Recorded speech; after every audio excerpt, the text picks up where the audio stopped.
Hi everyone, आज हम रेखाएं और कोण चैप्टर से संबंधित एक टॉपिक है।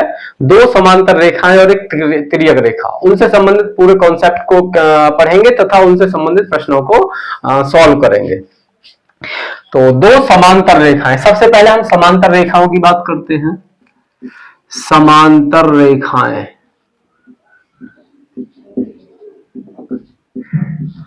समांतर रेखाओं की बात करेंगे तो दो रेखाएं समांतर रेखाएं कहलाती हैं यदि उनके बीच की दूरी हर जगह समान रहे तथा वे एक दूसरे को किसी भी पॉइंट पर ना काटें। जैसे ये दो रेखाएं हैं हमारे पास, इन रेखाओं को हम कितना भी आगे या कितना भी पीछे बढ़ा लें, इधर इस साइड में और उधर साइड में, तो इनके बीच की दूरी हर जगह समान रहेगी। यदि यहां d डिस्टेंस है तो यहां पर भी d डिस्टेंस रहेगी और इसे हम कितना भी आगे ले जाएं, सब जगह इसके बीच की डिस्टेंस d ही रहेगी। तो अर्थात ये कहीं भी एक दूसरे को नहीं काटेंगी। तो इस प्रकार की रेखाएं हमारी समांतर रेखाएं कहलाती हैं। इससे आगे हम बात करते हैं प्रतिच्छेदी रेखाएं। प्रतिच्छेदी रेखाएं, इंटरसेक्टिंग लाइंस। इंटरसेक्टिंग लाइंस, समांतर रेखाओं को बोलते हैं हम पैरेलल लाइंस। इंटरसेक्टिंग लाइंस की हम बात करते हैं तो वे रेखाएं जो एक दूसरे को एक पॉइंट पर इंटरसेक्ट करें। The two lines which intersects each other at one point are known as the intersecting lines. दो रेखाएं यदि किसी एक दूसरे को एक बिंदु पर काटते हुए निकल जाएं तो वे रेखाएं हमारी प्रतिच्छेदी रेखाएं कहलाती हैं। ये रेखाएं सिर्फ एक बिंदु पर काटेंगी क्योंकि आगे इन्हें बढ़ाएंगे तो ऐसे और दूर होती चली जाएंगी, कहीं पर भी दूसरी जगह ये एक दूसरे से नहीं मिलेंगी। तो इस प्रकार की रेखाएं हमारी प्रतिच्छेदी रेखाएं कहलाती हैं। इसके बाद आती हैं संपाती रेखाएं। संपाती रेखाएं या कोइंसिडेंट लाइंस।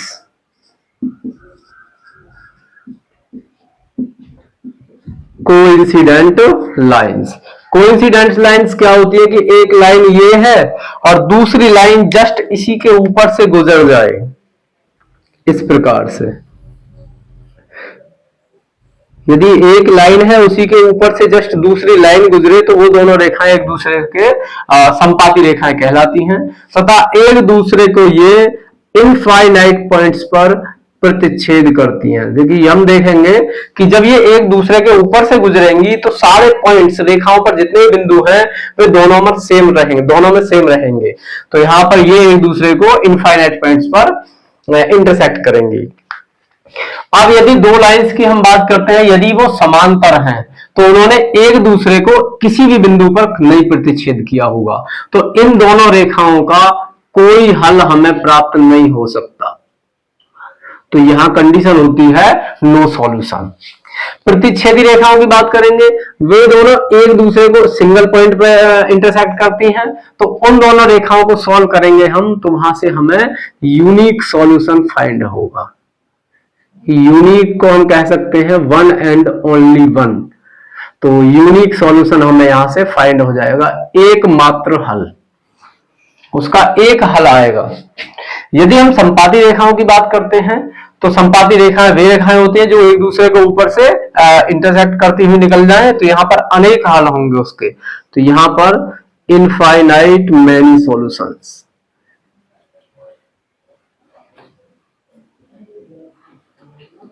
यहां पर इसके अनेक हल मिल जाएंगे। प्रतिच्छेदी में एक हल मिलेगा और समांतर रेखाओं में कोई हल नहीं मिलेगा। दो समांतर रेखाएं और एक तिर्यक रेखा की हम बात करते हैं। देखिए समांतर रेखाएं ये थी और एक तिर्यक रेखा उन्हें इस प्रकार से काट के निकल जाती। तो यहां अब हम इस कॉन्सेप्ट को समझते हैं। यदि दो रेखाएं हैं जिनका नाम है ए बी और सी डी, यदि दो रेखाएं हैं, एक है ए बी और एक है सी डी, और एक तिर्यक रेखा है जिसका नाम है, सपोज करते हैं पी क्यू। तिर्यक रेखा का नाम हमने यहां PQ रखा। यहां पर AB रेखा समांतर है CD के, AB रेखा समांतर है CD के, तो यहां पर ये एंगल्स बनेंगे इस प्रकार से। इनके नाम हम रखते हैं, यहां भी बनेंगे ये, तो इनके नाम सपोज करो हम रखते हैं, इसका नाम है एंगल 1 2 3 4, एंगल 5 6 7 और 8। इस प्रकार यदि इन एंगल्स के नाम हैं, सभी कोणों के नाम हैं। तो यहां पर एक कॉन्सेप्ट था हमारा, पीछे आया था शीर्षाभिमुख कोण। पहला कॉन्सेप्ट था शीर्षाभिमुख कोण, vertically opposite angles, vertically opposite angles, ये है वर्टिकली अपोजिट एंगल्स। तो यहां हम बात करते हैं शीर्षाभिमुख कोण। शीर्षाभिमुख कोण थे हमारे कि यदि दो रेखाएं इस प्रकार से एक दूसरे को इंटरसेक्ट करती चली जाएं, तो ये एंगल और ये एंगल दोनों आपस में बराबर होंगे तथा इनका नाम होता था शीर्षाभिमुख कोण। यहां यदि मैंने इनका नाम 1 और 2 रख दिया, तो यहां पर एंगल 1 की वैल्यू एंगल 2 के बराबर थी। ऐसे ही यदि इसका नाम मैंने 3 रख दिया और इसका नाम 4 रख दिया, तो एंगल 3 की वैल्यू एंगल 4 के बराबर थी। ये दोनों होते हैं हमारे शीर्षाभिमुख कोण, एक दूसरे के शीर्षाभिमुख कोण कहे जाएंगे।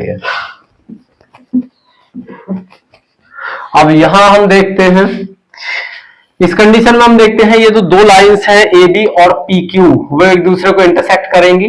तो यहां पर एंगल 1 और एंगल 3, यहां पर एंगल 1 और एंगल 3, एंगल 2 और एंगल 4, ये शीर्षाभिमुख कोण है। एंगल 1 इक्वल्स एंगल 3 और एंगल 2 इक्वल्स एंगल 4, इनकी वैल्यूज आपस में सेम होंगी। सेम यदि CD लाइन की बात करें, CD और PQ इंटरसेक्ट करेंगी, तो एंगल 5 और एंगल 7, एंगल 5 इक्वल्स एंगल 7 और एंगल 6 इक्वल्स एंगल 8। ये सभी एंगल्स 1 3 के इक्वल होगा, 2 4 के इक्वल होगा, 5 7 के इक्वल होगा, 6 8 के इक्वल होगा। ये सभी एंगल्स होते हैं वर्टिकली अपोजिट एंगल्स तथा इनका आपस में वैल्यूज बराबर होती है। अब हम बात करते हैं रैखिक युग्म की। तो रैखिक युग्म की हम बात करते हैं, तो रैखिक युग्म होता है यदि कोई एक सीधी रेखा खींची गई है और उस पर किसी बिंदु के ऊपर टोटल एंगल होता है 180 डिग्री। कोई एक सीधी रेखा है तो उसके यदि मैं उस रेखा के ऊपर बात करूं तो वो एंगल होगा 180 डिग्री, ऐसे उसके यदि नीचे बात करूं तो ये एंगल होगा 180 डिग्री। अब रेखिक युग्म क्या होता है, जब इस ऊपर वाले एंगल में हम कोई एक रेखा इस प्रकार खींच दें, तो यहां पर उस 180 डिग्री के एंगल को दो पार्ट्स में डिवाइड कर दिया गया। एक सपोज करो ये x है, दूसरा ये y है। एक यहां पर एंगल x है और एक एंगल y है। तो एक सीधी रेखा के ऊपर 180 डिग्री को डिवाइड किया गया है दो पार्ट्स में, तो ये जो x और y हैं, ये दोनों रैखिक युग्म कहे जाते हैं तथा इन दोनों का योगफल x प्लस y किया जाए तो वो 180 डिग्री होगा। तो इस प्रकार के एंगल्स को हम रैखिक युग्म कहते हैं। हम इस दो समांतर रेखाएं और तिर्यक रेखा वाले पेयर में इसकी बात करेंगे। तो ये कौन कौन से एंगल्स होंगे, उनके बीच ये संबंध होगा। तो इनमें हम देखते हैं कि AB एक स्ट्रेट लाइन है और उसके ऊपर एंगल्स बने हुए हैं एंगल 1 और एंगल 2। जब AB स्ट्रेट लाइन है तो उसके ऊपर दोनों एंगलों का सम किया जाए तो वो 180 होना चाहिए। तो यहां पर एंगल 1 और एंगल 2 रैखिक युग्म की बात कहेंगे तो वो होंगे angle 1 plus angle 2 equals 180 degree आएगा। तो एंगल 1 और 2 रैखिक युग्म कहे जाते हैं। AB लाइन स्ट्रेट लाइन है तो उसके नीचे भी दो एंगल बने हैं, एंगल 3 और एंगल 4। तो यहां पर एंगल 3 प्लस एंगल 4 भी ऐड किया जाए, एंगल 3 और एंगल 4 भी ऐड किया जाए तो वो भी 180 डिग्री होगा। सेम बिल्कुल यदि हम सीडी लाइन की बात करते हैं तो सीडी लाइन ये है, उससे ऊपर की हम बात करें तो वहां पर भी दो एंगल बने हुए हैं, एंगल 5 और एंगल 6। एंगल 5 प्लस एंगल 6 इन दोनों का सम किया जाए तब भी 180 होगा। अब सीडी लाइन के नीचे हम बात करते हैं तो वहां पर भी ये एंगल है 7 और 8, उन दोनों का सम भी 180 डिग्री होगा। Angle 7 plus angle 8 equals 180 degree. ये सभी लीनियर पेयर हैं। सेम यदि बात करते हैं तो अब यदि हम इस PQ लाइन को लेते हैं, PQ लाइन इस प्रकार से ड्रॉ की गई है, P और Q। तो यहां पर AB लाइन ऐसे गई है, यहां पर ऊपर हम देखते हैं इसका नाम 1 था, इसका 2, इसका 3 और 4। जब ये PQ स्ट्रेट लाइन है तो PQ की एक साइड में ये एंगल है टोटल जो 180 होना चाहिए, तो यहां से एंगल 2 प्लस एंगल 3 किया जाए, एंगल 2 प्लस एंगल 3 किया जाए तो भी 180 डिग्री होगा। एंगल 1 प्लस एंगल 4 किया जाए, देखिए PQ लाइन ये है स्ट्रेट लाइन, उसके उधर साइड का एंगल देखें तो ये भी 180 होना चाहिए सम, तो यहां पर होगा angle 1 plus angle 4 equals 180 degree.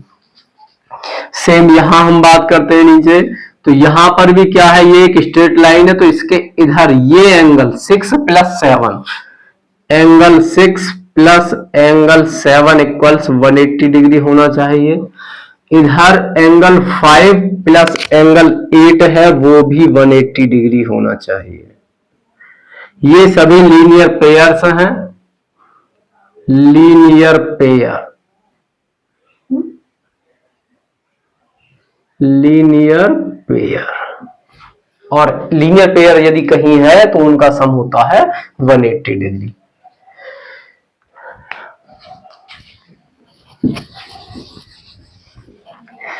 तो लीनियर पेयर हुआ, इससे आगे है करस्पॉन्डिंग एंगल्स, संगत कोण, संगत कोण करस्पॉन्डिंग एंगल्स।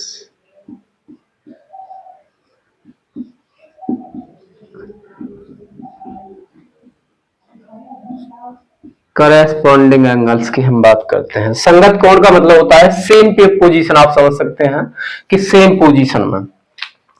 यहां पर AB लाइन CD के पैरेलल दी गई है, AB लाइन CD के पैरेलल दी हुई है तथा एक लाइन PQ जो दोनों लाइनों को इंटरसेक्ट करती है।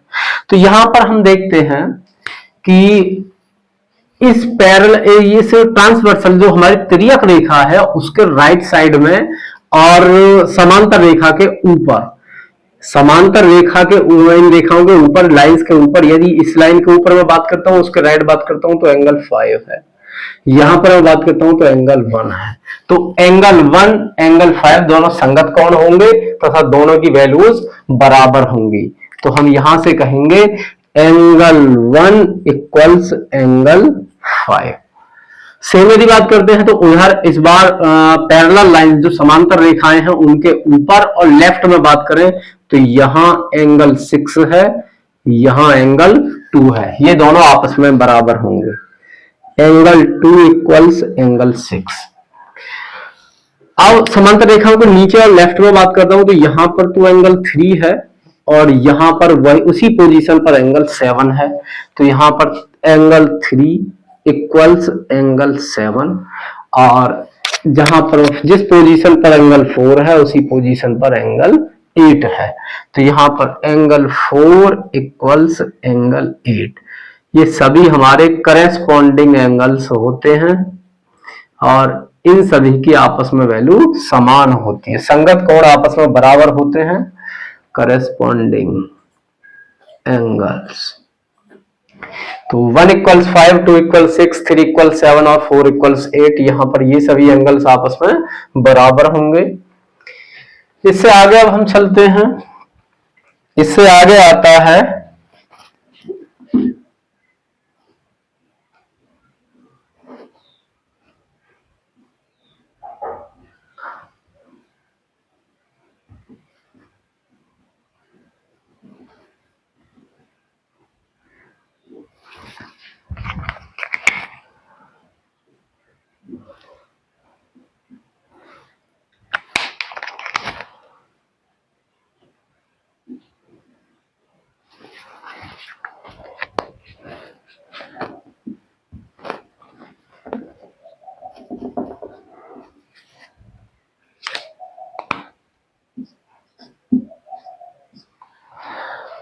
इससे आगे हम बात करते हैं अंतःकोण।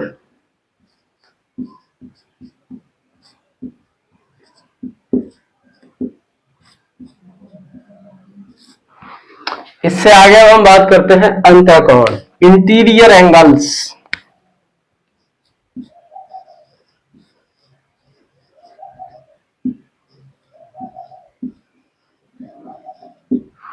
इंटीरियर एंगल्स की बात करते हैं।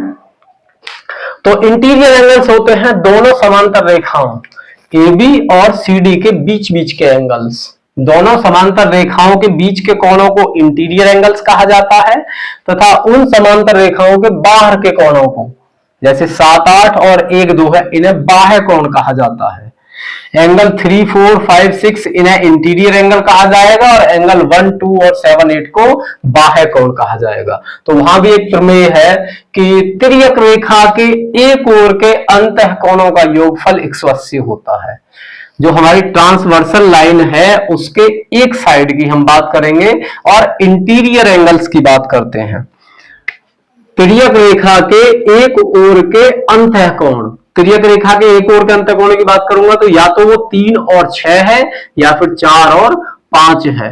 इन दोनों का समूह 180 होता है। जैसे हम बात करते हैं angle 3 plus angle 6 equals 180 degree होगा और एंगल 4 प्लस एंगल 5 इक्वल्स भी 180 होगा। ये है तिर्यक रेखा के एक ओर के अंतः कोण, उनका योगफल भी 180 होता है।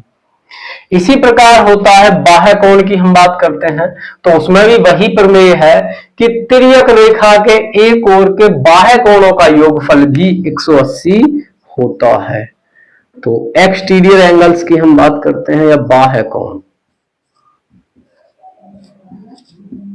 बाह्य कोण एक्सटीरियर एंगल्स, एक्सटीरियर एंगल्स। तो तिर्यक रेखा के एक ओर के बाह्य कोण, यदि हम बाह्य कोणों की बात करेंगे बाहर वाले, तो वो एंगल 1 और एंगल 8 है। Angle 1 plus angle 8 equals 180 degree और एंगल 2 और 7, एंगल 2 प्लस एंगल 7 की हम बात करते हैं तो वो भी होगा 180 डिग्री। इन्हें कहा जाता है बाह्य कोण। इससे आगे एक और बचा है इसमें, वो होता है एकांतर अंतः कोण।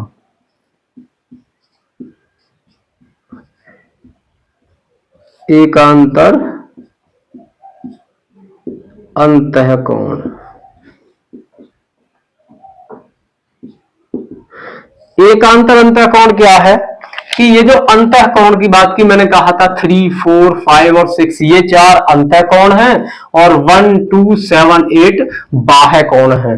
तो एकांतर अंतः कोण में क्या होता है कि एक को छोड़ दिया जाए, जैसे यहां 3 की बात करें तो 3 के बाद हम 4 की बात नहीं करेंगे, 5 की बात करेंगे, या इधर से देखें तो 3 के बाद हम 6 की बात न करके 5 की बात करेंगे। तो यहां 3 और 5 और 4 और 6 आपस में बराबर होते हैं। एंगल 3 इक्वल्स एंगल 5 और एंगल 4 इक्वल्स एंगल 6।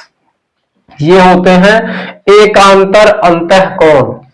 3 और 5 आपस में उनकी वैल्यूज बराबर होंगी, 4 और 6 इनकी वैल्यूज आपस में बराबर होंगी। तो इस प्रकार हमने देखा कि जब दो समांतर रेखाओं, यहां पर उनका नाम है AB और CD, उनको कोई तिर्यक रेखा PQ इंटरसेक्ट करती है तो वहां पर हमारे शीर्षाभिमुख कोण भी बनते हैं, रैखिक युग्म भी, संगत कोण, अंतः कोण, बाह्य कोण, एकांतर अंतः कोण। कुछ एंगल्स का हमें पेयर मिला और उनके बारे में अलग अलग प्रॉपर्टीज है कि शीर्षाभिमुख कोण आपस में बराबर होते हैं, संगत कोण आपस में बराबर होते हैं, एकांतर अंतः कोण आपस में बराबर होते हैं। जबकि रैखिक युग्म में योगफल 180 होगा, अंतः कोणों में योगफल 180 होगा तथा बाह्य कोणों में भी योगफल 180 होगा। तो ये इससे संबंधित हमारी जो भी कॉन्सेप्ट थे, बेसिक कॉन्सेप्ट थे, वो ये हैं। अब इन्हीं का यूज करते हुए हम एक्सरसाइज को सॉल्व करेंगे। अब हम रेखाओं और कोण से संबंधित प्रश्नावली को हल करेंगे। प्रश्नावली 6.1।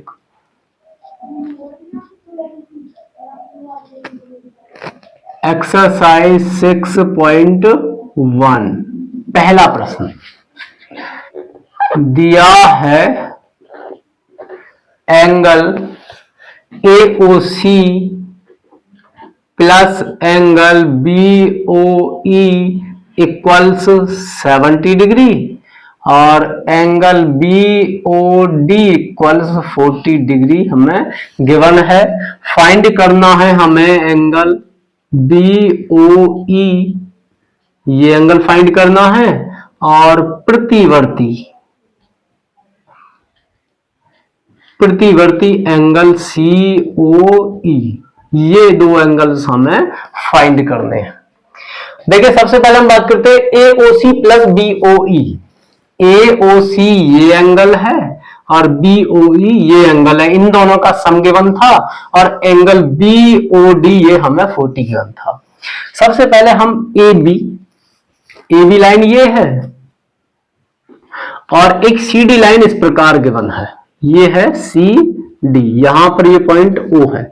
मुझे BOD, यहां पर angle BOD equals 40 degree given है, BOD इक्वल्स 40 डिग्री ये गिवन है।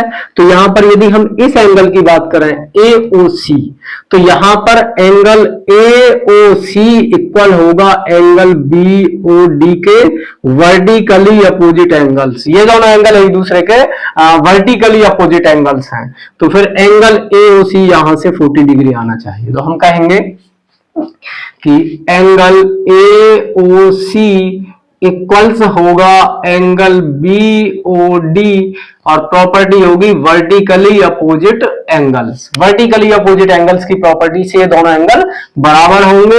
एंगल BOD हमें 40 डिग्री गिवन है, तो यहां से एंगल AOC इक्वल्स 40 डिग्री हमें यहां से फाइंड हो गया। एंगल AOC इक्वल्स 40 डिग्री, ये एंगल हमें यहां से 40 डिग्री फाइंड होगा।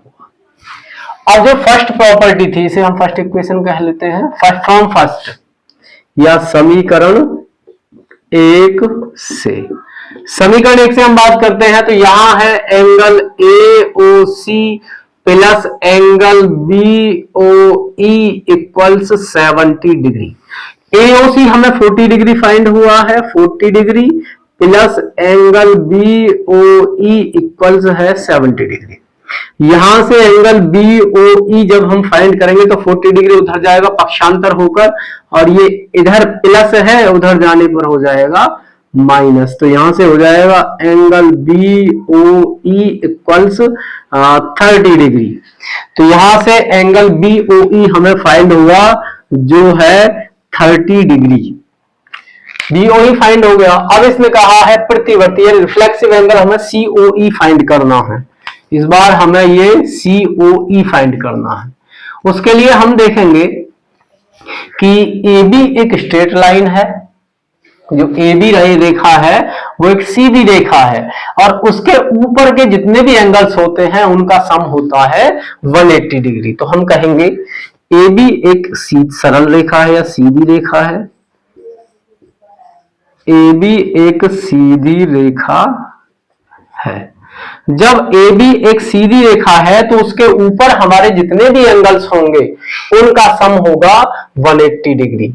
तो यहां पर एंगल AOC, देखिए जो AB एक सीधी रेखा है उसके ऊपर हमारे 3 एंगल्स बने हुए हैं, AOC, COE और BOE। ये 3 एंगल्स हैं, AOC plus angle COE plus angle BOE, और इन तीनों का सम होगा 180 डिग्री।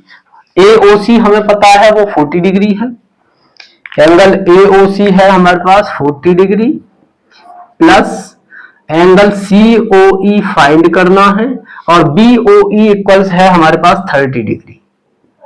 तो ये कितना हुआ 180 डिग्री। 40 और प्लस 30 ये दोनों सम हो जाएंगे इधर, तो ये हो जाएंगे 70 डिग्री। 70 डिग्री को पक्षांतर करेंगे उधर, तो यहां से हमें एंगल COE फाइंड हो जाएगा 180 डिग्री माइनस 70 डिग्री। तो एंगल COE इक्वल्स यहां से हमें फाइंड होगा 10 डिग्री। एंगल COE तो हमें 110 डिग्री यहां से फाइंड हुआ, हमें निकालना है प्रतिवर्ती एंगल COE। तो क्या करेंगे, उसे हम 360 डिग्री में से माइनस कर देंगे एंगल COE को। तो ये हो जाएगा 360 माइनस 110 और ये हो जाएगा 250 डिग्री।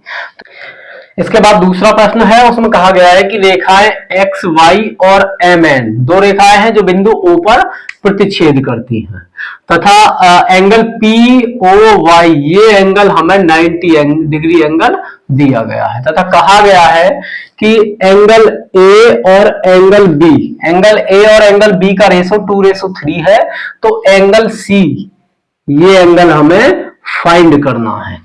तो यहां से हम देखेंगे कि A और B का रेशो हमें दिया हुआ है, अनुपात हमें दिया हुआ है, तो हम उन्हें मानेंगे।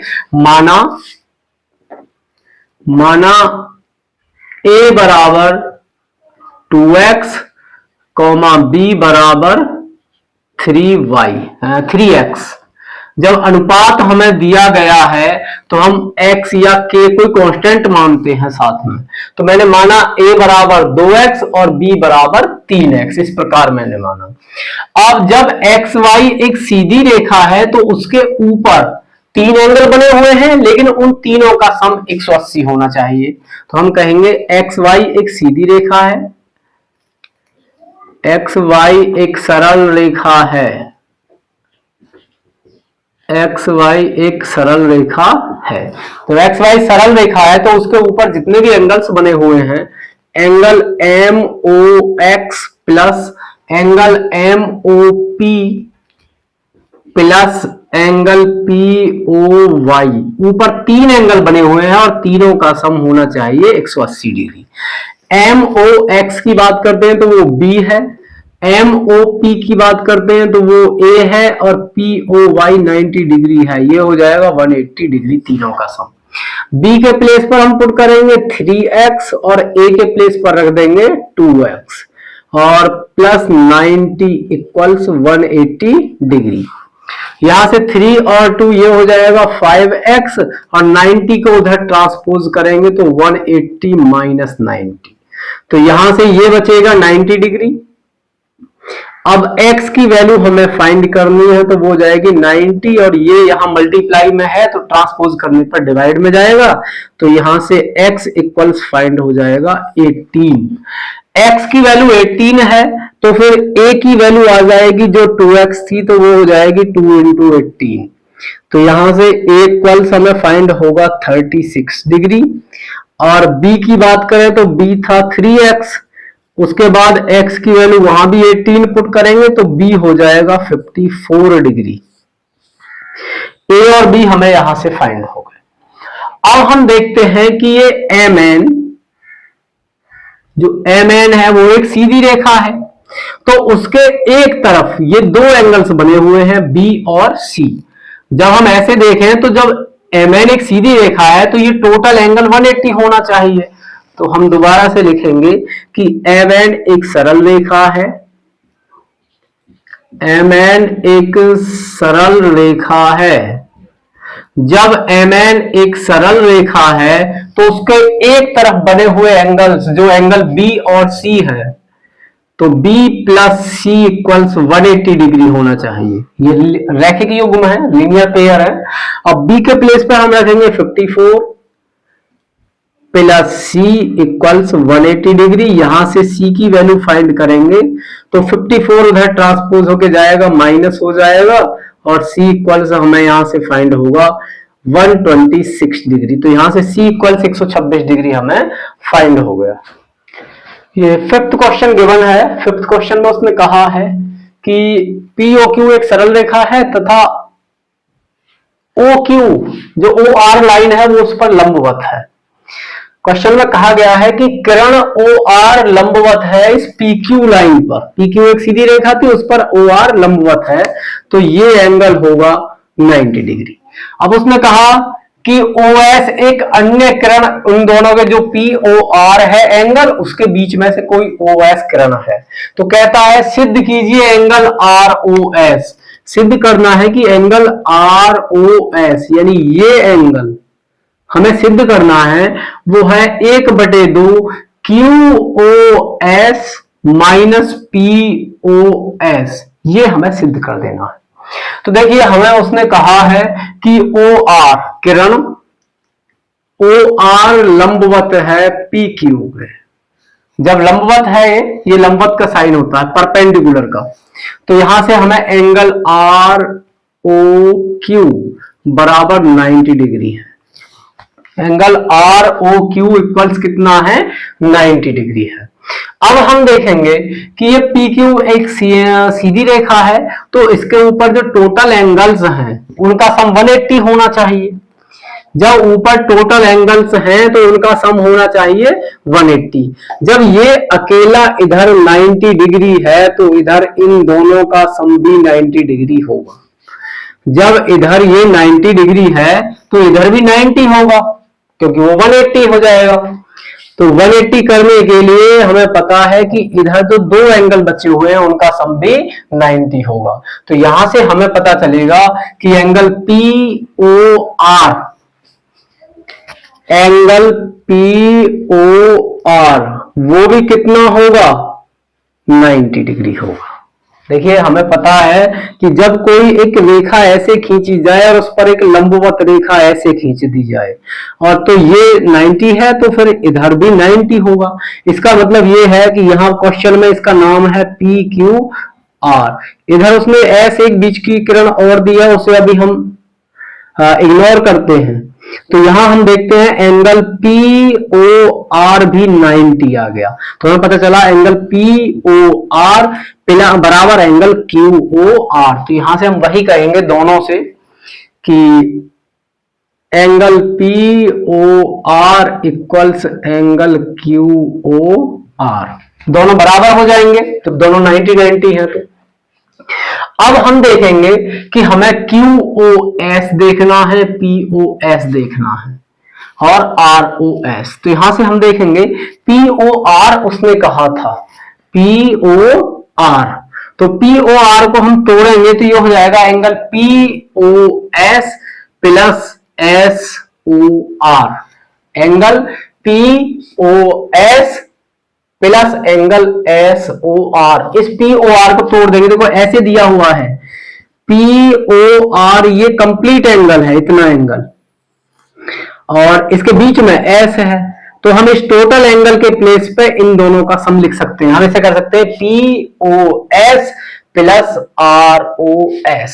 तो हम इसे तोड़ेंगे, angle POS plus angle ROS, इसे तोड़ दिया, ब्रेक कर दिया हमने, और इक्वल्स में है QOR। देखिए यहां पर QOR नहीं है सिद्ध करने में, हमें है QOS सिद्ध करने में।